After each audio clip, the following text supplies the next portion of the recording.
दोस्तों नमस्कार। बड़ी महंगी है देश में राजनीति और इस राजनीति में कूदने का मतलब है कि आपके पास अथाह संपत्ति होनी चाहिए। यह पूंजी कॉरपोरेट भी दे सकता है, इंडस्ट्रियलिस्ट भी दे सकते हैं, बड़े बड़े घराने भी दे सकते हैं और ब्लैक मनी भी आपके पास आ सकती है क्योंकि राजनीति महंगी है। 2019 का लोकसभा चुनाव आंकड़े कहते हैं कि 1 लाख करोड़ रुपया प्रचार में खर्च हो गया। इस प्रचार का मतलब क्या था? और राज्यों के भीतर जो चुनाव होते हैं उसमें इस देश भर का अगर एवरेज प्रति राज्य निकालिएगा तो 25 से 40 हजार करोड़ रुपया खर्च हो जाता है। इतना पैसा इस देश के भीतर में राजनीति के इर्द गिर्द घूमता है कि उस पैसे को फ्री के तौर पर देखा जाता है। जनता से वादा किया फ्री में दे देंगे, सत्ता में आ गए तो फिर उन कॉरपोरेट मित्रों को उस पूंजी की लूट में शामिल कर लिया जो इस देश की पूंजी है। गजब की राजनीति है। रेवड़ियां कौन बांटे, देश का खजाना कौन लुटाए, इन दोनों के बीच खड़े होकर आज पहले इस देश के प्रधानमंत्री और दिल्ली के मुख्यमंत्री का संवाद सुन लीजिए। एक तरफ रेवड़ियां हैं, दूसरी तरफ खजाना है। उसके बाद जिक्र किया जाएगा दरअसल इस देश को लूटता कौन है और लुटाता कौन है। लेकिन पहले सुनिए। आजकल हमारे देश में मुफ्त की रेवड़ी बांटकर वोट बटोरने का कल्चर लाने की भरसक कोशिश हो रही है। ये रेवड़ी कल्चर देश के विकास के लिए बहुत घातक है। इस रेवड़ी कल्चर से देश के लोगों को और खास करके मेरे युवाओं को बहुत सावधान रहने की जरूरत है। मैं बताता हूं आपको फ्री की रेवड़ी क्या होती है और मैं बताता हूं आपको इस देश में फ्री की रेवड़ी कौन बांट रहा है। एक कंपनी है बहुत बड़ी, उस कंपनी ने लोन लिया कई बैंकों से, खा गए वो लोन, बैंक दिवालिया हो गए और उस कंपनी ने एक राजनीतिक पार्टी को चंदा दे दिया, कुछ चंद करोड़ रुपए का, और उस कंपनी के खिलाफ सरकार ने कोई एक्शन नहीं लिया। यह फ्री की रेवड़ी है। जब आप अपने दोस्तों के हजारों करोड़ रुपए के लोन फ्री में माफ कर देते हैं, यह फ्री की रेवड़ी है। तो रेवड़ियों का मतलब यह है कि इस देश के तमाम राज्यों में जो राजनीतिक दल चुनाव लड़ते हैं, बीते 5 बरस में जब उनका कच्चा चिट्ठा निकाला गया तो पता चला उन्होंने लगभग 3 से 3.5 लाख करोड़ रुपए बांट डाले। वह बिजली और पानी की फ्री की सप्लाई हो या फिर मुफ्त में 1,000 रुपए देने का जिक्र हो या फिर अलग अलग तरीके से लोगों को लुभाने के लिए सत्ता में आने के बाद जो फ्री बांटा जाता है उस सब को मिला दीजिएगा। अलग अलग राज्य, अलग अलग पॉलिटिकल पार्टी, इसमें बीजेपी और कांग्रेस को छोड़ दीजिए। यह छत्रपों की कतार है। 3.5 लाख करोड़ इतना जनता के बीच फ्री ऑफ कॉस्ट बांटा गया। उसकी कोई इकोनॉमी इस रूप में काम नहीं करती है कि इस देश के भीतर राज्यों को कैसे आगे बढ़ाया जाए और उनके साथ किस रूप में जुड़ा जाए, उसकी कोई राजनीति की परिभाषा आपको यहां पर दिखाई नहीं देगी। लेकिन इसके ठीक समानांतर एक केंद्र की सत्ता भी है। जो रेवड़ियों का जिक्र प्रधानमंत्री मोदी कर रहे थे, उनके जरिए बीते 8 बरस में तकरीबन 15 से 20 लाख करोड़ रुपए लुटा दिए गए। किस पर लुटाए गए? वो जनता नहीं थे, वो कॉरपोरेट थे। तो आप किस कतार में आज खड़ा होना चाहेंगे? एक तरफ 3.5 लाख करोड़ और दूसरी तरफ 15 से 20 लाख करोड़। यह आंकड़ा बड़ा लग सकता है, लेकिन चौंकाने वाला सच यह है कि इस देश के भीतर में हर साल का जो बजट होता है, उस बजट की पूरी तुलना में जो पैसा लुटाया जाता है वह इतनी बड़ी तादाद में है कि उसकी भरपाई हो नहीं पाती और सब कुछ घाटे में चलता है, एक के बाद एक। और इसीलिए देश के 28 राज्य घाटे में चल रहे हैं। केंद्र सरकार के ऊपर एक्सटर्नल कर्ज जो है वह बढ़ता चला जा रहा है। जितना रिजर्व है उससे ज्यादा कर्ज में डूबी हुई मौजूदा वक्त में भारत सरकार है। राज्यों की स्थिति भी ऐसी ही नाजुक है। जिक्र यहां हम पंजाब का नहीं करेंगे जो सबसे ज्यादा कर्ज में डूबा है, जिक्र हम केंद्र सरकार का भी नहीं करेंगे जो बाकी इससे पहले के प्रधानमंत्रियों की काल की तुलना में रिजर्व में जितनी करेंसी है उससे ज्यादा कर्ज की परिस्थिति में यह देश आकर अटक गया है। आंकड़े आखिर में बताएंगे इन दोनों के, लेकिन जरा परिस्थिति को समझिए। लूटने लुटाने का मतलब क्या होता है और खजाने को कैसे, वह भी देश के रेवेन्यू को कैसे चूना लगाया जाता है। कॉरपोरेट टैक्स संग्रह जो होता रहा, एक झटके में 2019 में सरकार ने निर्णय ले लिया कि दरअसल कॉरपोरेट टैक्स अगर कम कर देंगे तो यह कॉरपोरेट वाले निवेश बढ़ा देंगे, नौकरियां बढ़ने लगेगी। उनके अर्थशास्त्रियों ने तर्क यही दिया।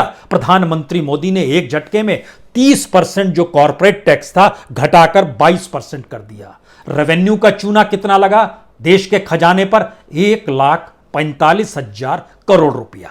सरकार ने उफ तक नहीं की और 1,45,000 करोड़ के ठीक समानांतर 2016, 2017, 2018 और 2019 इन 4 वर्षों में जो अलग अलग राज्यों के चुनाव हुए, इन चुनावों के भीतर जो फ्री ऑफ कॉस्ट बांटने का जिक्र कर दिया गया, उसकी पूरी की पूरी आंकड़न जो थी वह 2,22,000 करोड़ की थी। यानी एक झटके में केंद्र सरकार 1,45,000 करोड़ रुपया राजस्व का चूना देश को लगा देती है और दूसरी तरफ तमाम राज्यों में 2,22,000 करोड़ उसी दौर में जो 4 साल के चुनाव हुए उसमें यह फ्री में लुटाया जाता है।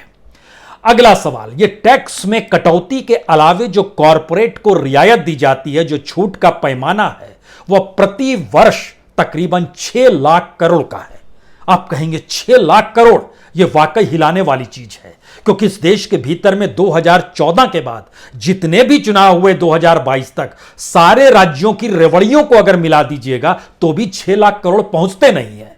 लेकिन इस 6 लाख करोड़ के भीतर में बैंक कर्ज को बट्टे खाते में जो डाला जाता है, जो कॉरपोरेट मित्र पैसा कर्ज लेकर उठा देते हैं, खुद को डिफॉल्टर घोषित कर देते हैं, उन पैसों को ना लौटाने पर सरकार उन्हें रिटर्न ऑफ कर देती है, बट्टे खाते में डाल देती है। यह 6 लाख करोड़ का एक सबसे बड़ा हिस्सा है। अगला हिस्सा सरकार ने कानूनी व्यवस्था की, जो दिवालियापन संहिता बनाई, आईबीसी बनाई। इसमें बड़ी इंडस्ट्री, छोटे इंडस्ट्री को आईबीसी के मदद से जो हथियाने का पूरा तरीका है, वह एक अलग खेल है।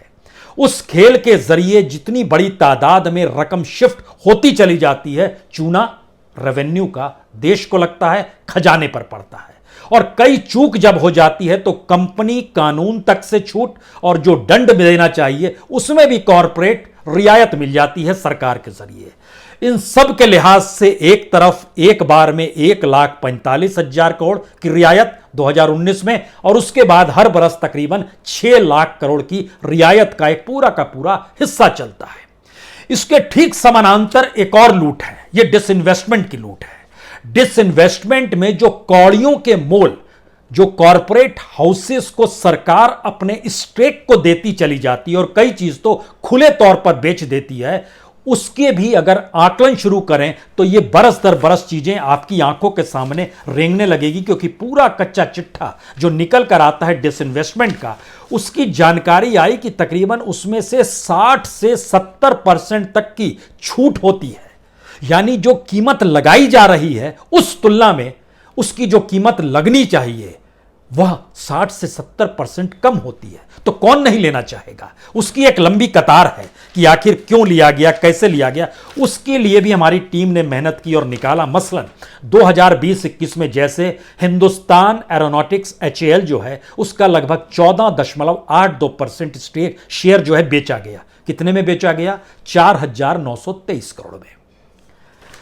ओरिजिनली जब मार्केट से जब पूछा गया कितने में बेचा जाना चाहिए तो उन्होंने बोला 60-70% ज्यादा भी ले सकते थे। मसला इतना बर नहीं है। इसी HAL का शेयर 10% 2017-18 में भी बेचा गया था। यहां 14.82% 4,923 करोड़ में, और 2017-18 में 10% जो बेचा गया था वह 4,000 करोड़ में।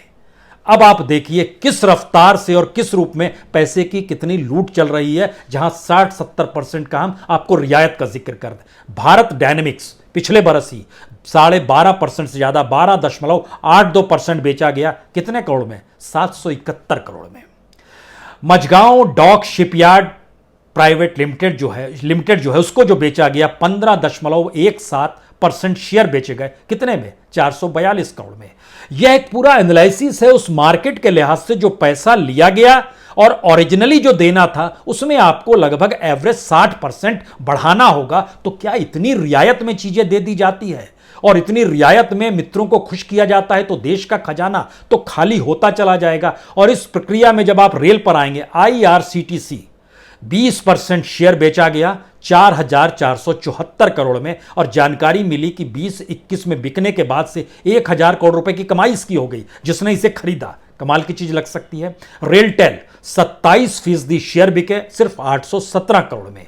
इरकॉन 16% शेयर बिके सिर्फ 676 करोड़ में। और तमाम जगहों से 2000 उससे पहले चले जाइए जिस दौर में कोविड की परिस्थितियां पनप रही थी 19-20 में, उस समय रेल विकास निगम 12% कितने में? 475 करोड़ में। कामराजर जो पोर्ट है उसकी सेल 66% की हुई कितने में? 2,823 करोड़ में। और ये जो कामराजनर पोर्ट जो है इसकी जानकारी मिली कि यहां से प्रति वर्ष की कमाई जो है वो 1,000 करोड़ से ज्यादा की हो जा रही है। आपको आश्चर्य लग सकता होगा कि तब सरकार ध्यान क्यों नहीं देती है या मित्रों को लुटाने के लिए। यानी एक तरफ रेवड़ियों का जिक्र था, एक तरफ लूट का जिक्र है। इस लूट के आईने में एक तर्क यहां पर आपको यह रखना होगा कि जो भारत में एयर इंडिया बेचा गया वो एक माइलस्टोन है, क्योंकि सारे कर्ज सरकार के खाते में ही रह गए। 46,000 करोड़ रुपया एयर इंडिया का जो घाटा था वो सरकार के खाते में ही है। और सरकार ने कहा हमने 100% टाटा को दे दिया एयर इंडिया। उसने कितना पैसा दिया? 27,500 करोड़, बाकी 46,000 करोड़ रुपया नहीं। तो जो सौदे होते हैं वो किनके जरिए किनको देने हैं, उनसे फिर कैसे लाभ मिलेगा, उस लाभ से पॉलिटिकल इकोनॉमी और पॉलिटिकल पार्टी कैसे चलेगी, चुनाव मैदान में कैसे कूदेंगे। इसीलिए तो 2019 में 1 लाख करोड़ तक का आंकड़ा है कि दरअसल इतने पैसे खर्च हो गए और राज्यों के चुनाव में भी इतने पैसे फूंक दिए जाते हैं। और अब तो एक नया एस्पेक्ट भी डेमोक्रेसी का आ गया है, विधायकों की खरीद फरोख्त का भी एक बजट बनाया जाता है कि इतने पैसे यहां पर खर्च हो जाएंगे। अब निगाहें और निशाना जी नहीं, झारखंड नहीं, छत्तीसगढ़ की दिशा में जा रहा है, इंतजार कीजिए। लेकिन बहरहाल अभी उस दिशा में छोड़ देते हैं, वो पूरा का पूरा मामला जो है खरीद फरोख्त पर टिका होता है। लेकिन इस दौर में सरकार ने सब्सिडी में कमी की, इस दौर में टैक्स, कॉर्पोरेट टैक्स जो था उसमें कटौती की और जो टैक्स आम लोगों से लिया जाता था उसको बढ़ा दिया गया। टैक्स जो आम लोगों से लिया जाता है, एक प्रोडक्ट काफी है, पेट्रो उत्पाद से जुड़ा हुआ टैक्स 2014-15 में 99,000 करोड़ था, 2021-22 में यह 4 लाख करोड़ पार कर गया। तो टैक्स बढ़ता चला जा रहा है। जो कॉर्पोरेट की रियायत है उसमें एवरेज 5 से 6 लाख करोड़ रुपया अगर हर साल रियायत दी जा रही है अलग अलग माध्यमों से, तो यह पैसा अगर आता तो हम टैक्स में रियायत दे सकते थे, जो डायरेक्ट टैक्स जीएसटी के जरिए लेते हैं और बाकी माध्यमों से जो मिडिल क्लास टैक्स देता है उसको रियायत कर सकते थे। लेकिन नहीं, हमें लगता है कि कॉरपोरेट की पूंजी ही मार्केट में जाएगी और उससे देश की इकोनॉमी गोल गोल घूमने लगेगी और उसके जरिए देश में रोजगार पैदा हो जाएगा। तो 2019 के बाद से CMIE का डाटा कहता है कि रोजगार देश में कम हो गया। कम ही नहीं हो गया बल्कि धीरे धीरे घटते घटते बड़ी नाजुक स्थिति आ गई और रेड अलार्म बजने लगा। तो कॉरपोरेट को जो 1,45,000 एक मुश्त टैक्स में रियायत दी गई थी उसका लाभ देश को क्या हुआ? नहीं हुआ। लेकिन जिनको रियायत दी गई उन्होंने अपनी चीजों को सहेजा और पॉलिटिकल फंडिंग पॉलिटिकल पार्टी को करनी शुरू कर दी। ADR की रिपोर्ट बतलाती है कि इस दौर में इलेक्ट्रोल बॉन्ड तक जो लगभग 8-9 लाख करोड़ के जो खरीदे गए हैं, 8 से 9,000 करोड़ के, इसमें से मैक्सिमम पैसा सत्ताधारी पॉलिटिकल पार्टी के पास चला गया। फिर वही सवाल, रेवड़ियों पर आप ध्यान क्यों नहीं देते हैं? रेवड़ियां तो बांटी जाती है। कैसे संभव है कि मुफ्त में बिजली दे दें, पानी दे दें, मुफ्त में आप किसी को 1,000 रुपया का वादा कर दें। आप एक तरफ किसान सम्मान निधि का भी वादा करते हैं, दूसरी तरफ महिलाओं को, पंजाब की महिलाओं का जिक्र होता है कि उन्हें 1,000 रुपए हर महीने हम देंगे और 12,000 ही तो देने पड़ेंगे। उससे क्या होगा? 1 करोड़ महिलाएं हैं, कितना बोझ पड़ जाएगा? 12,000 करोड़ का बोझ पड़ जाएगा, सह लेंगे, क्या दिक्कत है? राज्य घाटे में, कुछ और घाटे में चला जाएगा। यानी एक तरफ मुफ्त और रेवड़ियों की राजनीति और दूसरी तरफ पूरे राजस्व को चूना लगाते हुए लूट की राजनीति। पसंद आपको क्या है ये आप चुनिए, लेकिन दूसरा सच यह है कि इस देश की माली हालत और इस देश के भीतर में रोजगार की परिस्थितियां इतनी नाजुक हो गई है कि लोगों के सामने पॉलिटिकल पार्टी की तरफ देखने के अलावे यानी हाथ फैला देते हैं कि हमें कुछ पैसा दे दीजिए। कल तक ये वोट लेने तक का जिक्र होता था, अब तो सत्ता में आने के बाद भी राहत और रियायत चाहिए। यानी भारत की राजनीति का बजट उस लूट तंत्र के आश्रय चलता है जिसमें देश के डेवलपमेंट का कोई विजन नहीं है। इस देश के आने वाली पीढ़ी अपने पैरों पर खड़े हो और इस देश में सहयोग करे अपने अध्ययन से, अपने रिसर्च से, नहीं, कोई मायने नहीं रखता है।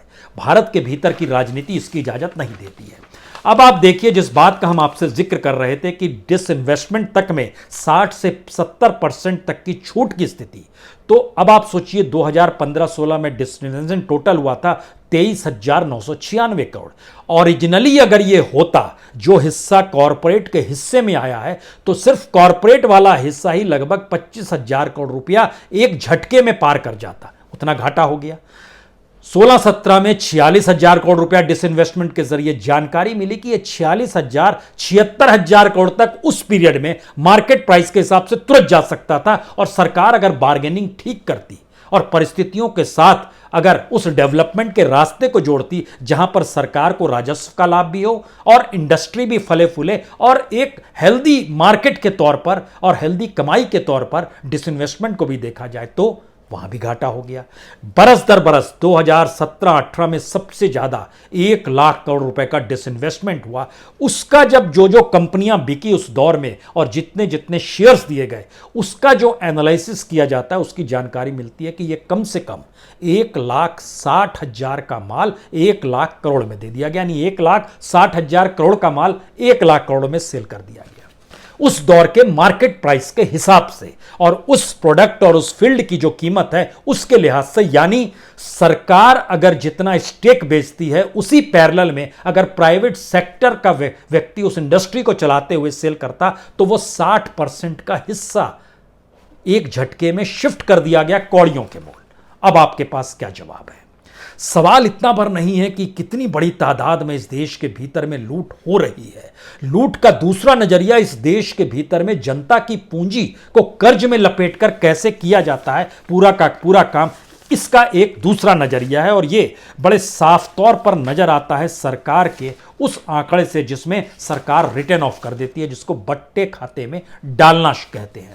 7 साल के भीतर मोदी गवर्नमेंट ने 10,70,000 करोड़ रुपए बट्टे खाते में डाल दिए, जो कि बैंकों से लिया गया लोन था। मसलन अगर आप एक साल देखना शुरू करें तो 2016 में 1,08,000, 2017 में 1,61,000, 2018 में 2,36,000, 2019 में 2,34,000, 2020 में 2021 में 2,02,000 करोड़। यह एक रकम है जो बतलाती है कि दरअसल यह पूंजी इतनी बड़ी सरकार अपने जिम्मे ले रही है, बैंकों को रियायत और राहत दे रही है। इसके भीतर जब झांक के देखा तो हमने 4 साल का निकाला, कोविड काल से ठीक पहले के 4 साल, यानी 2016, 17, 18, 19, 20 के मार्च से पहले तक आइए।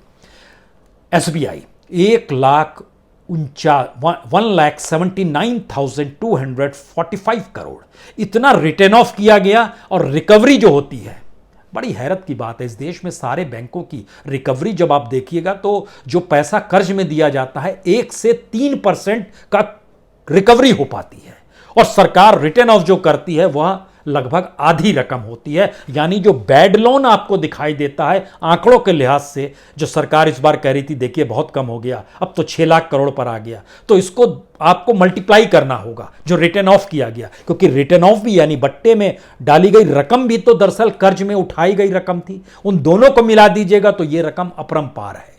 और शायद इसीलिए इस बात का जिक्र है कि बीते 8 बरस के भीतर इस देश की राजनीति ने जो रेवड़ियां बांटी, अलग अलग पॉलिटिकल पार्टी जो छत्रपों के लिहाज से चलती थी, जिसमें सत्ता में आने के बाद हम ये रियायत देंगे, हम वो रियायत देंगे। पहले कुछ सामान बांटा जाता था तमिलनाडु में, डीएमके और एआईडीएमके की जो लड़ाई चलती थी उसमें अलग अलग प्रेशर कुकर दे दिया जाता था, सोने का गहना दे दिया जाता था। लेकिन सवाल है कि ये सत्ता में आने से पहले की घूस थी।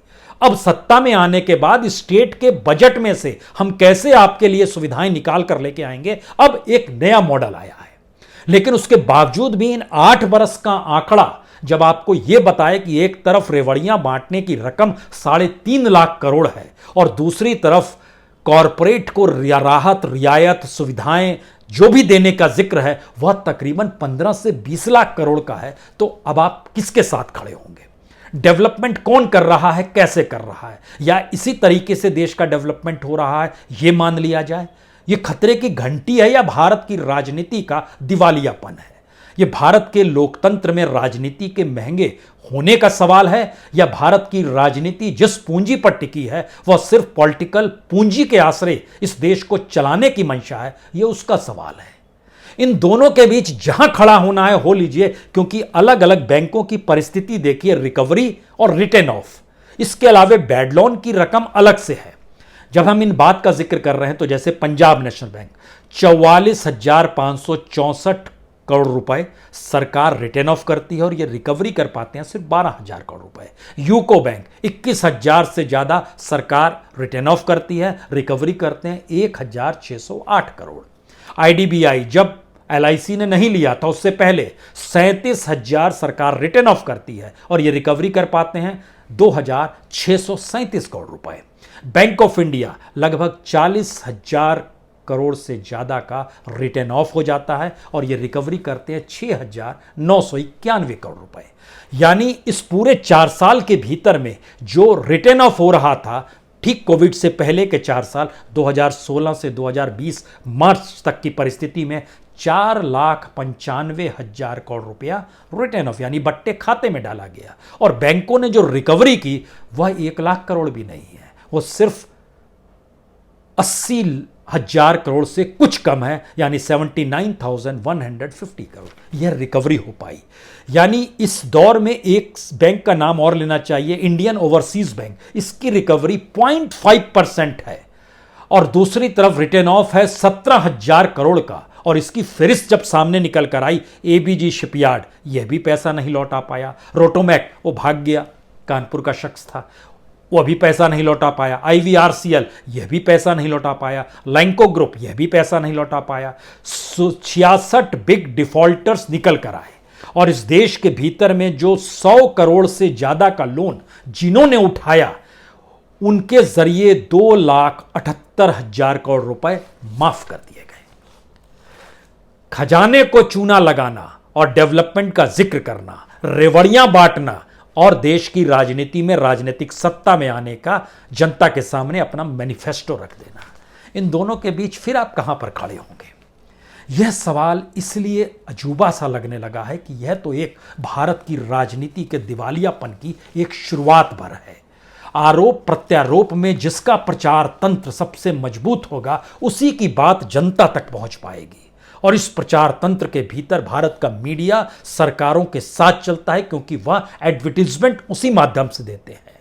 दिल्ली के भीतर में केजरीवाल की गूंज है, राजस्थान के भीतर में गहलोत की गूंज है, छत्तीसगढ़ में बघेल की गूंज है, देश भर के नेशनल मीडिया में नरेंद्र मोदी की गूंज है, बिहार में नीतीश कुमार की गूंज है, उत्तर प्रदेश में योगी की गूंज है, स्टालिन की गूंज एक झटके में तमिलनाडु में शुरू हो गई, बीजेपी की गूंज अपने तौर पर कर्नाटक में शुरू हो गई। कहां, किसके साथ, किस रूप में? क्योंकि स्टेट की पूंजी भी दरअसल उस प्रोपेगेंडा में शामिल हो जाती है जो स्टेट की पूंजी कैपिटल है, वह उस कौड़ियों और खजाने लुटाने से कहीं आगे की परिस्थिति है, क्योंकि खुद को सही बताने के लिए इस लूट तंत्र में एक बड़ी पूंजी रेवड़ी और खजाने को खाली करने से कहीं ज्यादा आगे उस मानसिकता को जीती है जिसमें हम सही हैं और दूसरा गलत है, सिर्फ यही बताते चले जाइए, हमारे अनुकूल सियासत बनती चली जाएगी। रेवड़ियों की राजनीति या देश के खजाने को लुटाने की परिस्थिति, इस देश का आधुनिक सच 21वीं सदी का यही हो चला है। इस राजनीति को खत्म कर दिया जाए या इस राजनीति का जिक्र करके चुपचाप आने वाले वक्त को देखा जाए, तय आप ही को करना है। बहुत बहुत शुक्रिया, बहुत बहुत शुक्रिया।